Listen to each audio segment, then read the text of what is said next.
여러분 안녕하세요. 찾아가는 새벽기도 시카고 예수사랑교회 조선영 목사입니다. 오늘도 변함없는 주님의 은혜와 평강이 저와 여러분의 삶의 종일 풍성하기를 기도합니다. 오늘 말씀은 마가복음 8장 27절에서 29절까지 말씀입니다. 제가 읽어드리죠. 예수와 제자들이 빌립보 가이사랴 여러 마을로 나가실새 길에서 제자들에게 물어 이르시되 사람들이 나를 누구라고 하느냐. 제자들이 여짜와 이르되 세례 요한이라 하고 더러는 엘리야 더러는 선지자 중에 하나라 하나이다. 또 물으시되 너희는 나를 누구라 하느냐. 베드로가 대답하여 이르되 주는 그리스도시니이다. 아멘. 예수님과 제자들이 가이사랴 빌립보 여러 마을로 나갔다고 했습니다. 이곳은 헬몬산 밑에 있는 마을로 물 맑고 경치 좋은 곳으로 알려진 곳이지요.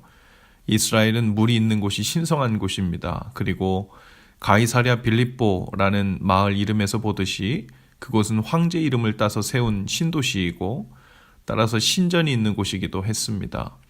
땅의 신으로 불리는 로마 황제의 혁혁한 그 세력이 한눈에 보이는 곳이었지요. 바로 그 경관을 보면서 예수님은 제자들에게 물으신 것입니다. 사람들이 나를 누구라 하느냐. 사람들은 예수님이 병을 고쳐주시고 귀신을 쫓아내주시고 떡을 주시는 데 관심이 많았죠. 제자들도 예수님이 나중에 왕이 되었을 때 한자리 하고자 하는 데 관심이 많았습니다. 바리새인들은 예수님의 표적을 보는 데 관심이 많았죠. 하지만 예수님은 제자들이 예수님이 누구신지 아는 데 관심 갖기를 원하셨습니다. 예수님에 대하여 무리들이나 제자들이나 바리새인들의 관심에 있어 공통점이 있었는데요. 바로 그들 각자의 현실적인 유익 때문에 예수님을 찾았다는 것이죠. 하지만 예수님은 우리에게도 이런 무엇보다 예수님이 누구신가 아는 데 관심 갖기를 원하시는 줄로 믿습니다. 예수님의 소문이 무리들 가운데 퍼졌어요. 무리들 가운데 더러는 예수님을 세례 요한이라 하고 더러는 엘리야, 더러는 선지자 중에 하나라고 했습니다. 어떤 사람은 회개 메시지를 전하며 전 국민의 인기를 얻고 있었던 세례 요한과 예수님을 비슷하게 놓고 생각했죠. 그래서 당시 헤롯 왕은 자신이 죽인 세례 요한이 살아났다고 말하기도 했습니다. 또 예수님은 많은 병자를 고치고 죽은 자를 살렸죠. 많은 기적과 또 표적을 행하셨습니다.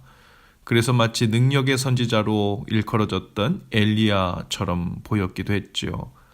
어떤 사람은 예수님이 십계명을 전해주고 말씀을 가르친 모세와 같은 선지자와 흡사하고도 생각했습니다. 분명히 예수님께서 모두 하신 일이죠.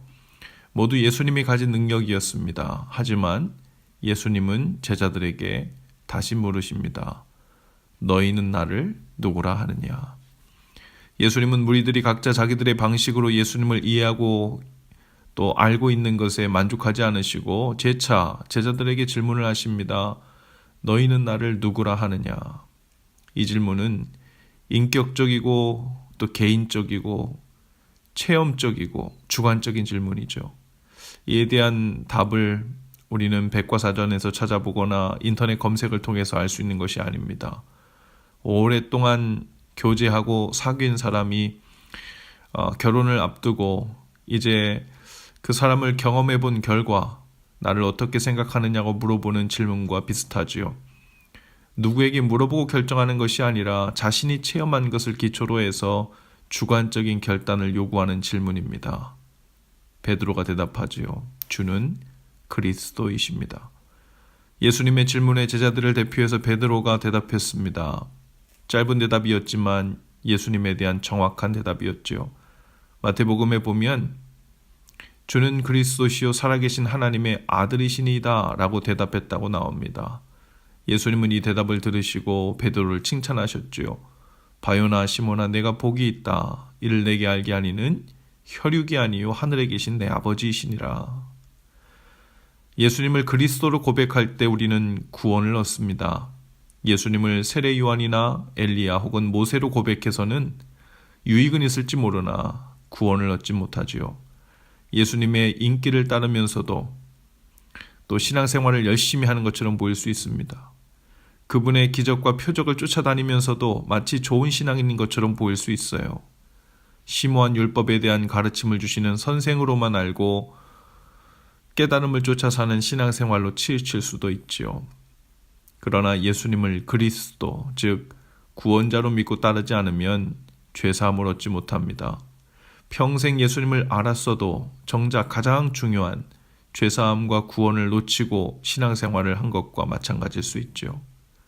사도 바울은 예수님을 그리스도로 마음으로 믿어 의에 이르고 입으로 시인하여 구원을 얻는다고 했습니다.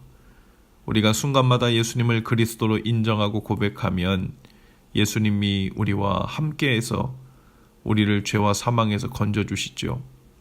마음에 성령을 주시고 성령 안에서 하나님 나라를 맛보게 하시고 또 이루어가게 하십니다. 성령님을 통해 친히 예수님께서 우리의 길을 인도해 주시고 또 동행해 주시죠. 그렇게 우리의 삶이 풍성해지기 시작합니다. 오늘 우리가 살고 있는 이 땅도 가이사랴 빌립보 못지않게 땅의 권세가 혁혁하게 보여지는 곳을 살고 있죠. 날마다 우리는 그 번쩍이는 빌딩 숲으로 들어갑니다. 매일같이 이 세상 한가운데를 걷고 있는 우리에게 주님이 말씀하십니다. 너는 나를 누구라고 하느냐? 인기 있는 종교 지도자도 아니고 내가 원하는 소원을 이루어주시고 문제를 해결해 주시는 능력자로 믿고 주님을 따르는 것도 아니어야 합니다. 모세처럼 율법을 가르치시고 착실한 종교인이 되도록 인도해 주시는 분이라 따르는 것도 아닙니다. 주님은 나의 그리스도이십니다. 나의 구원자십니다.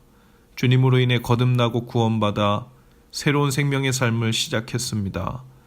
지금 우리가 살고 있는 이 세상 가이사랴 빌립보에서도 우리는 주님으로 인해 새로운 생명, 땅의 소원과 영광을 내려놓고 나의 구원자이신 주님의 뜻과 소원을 위해 사는 새로운 생을 시작하고 있다는 고백이 있어야 될 줄로 믿습니다. 주님을 나의 그리스도로 고백할 때 우리는 온전히 주님의 것이 되고 참된 천국이 보이기 시작할 것입니다. 우리에게 주어진 인생이 전혀 다른 하늘의 목적을 향해 주어진 것임을 깨닫기 시작하는 거죠. 오늘 종일 우리의 삶으로 또 입술로 이렇게 고백할 수 있기를 바라요. 주님은 저의 그리스도이십니다. 주님은 저의 구원자이시고 주인이십니다.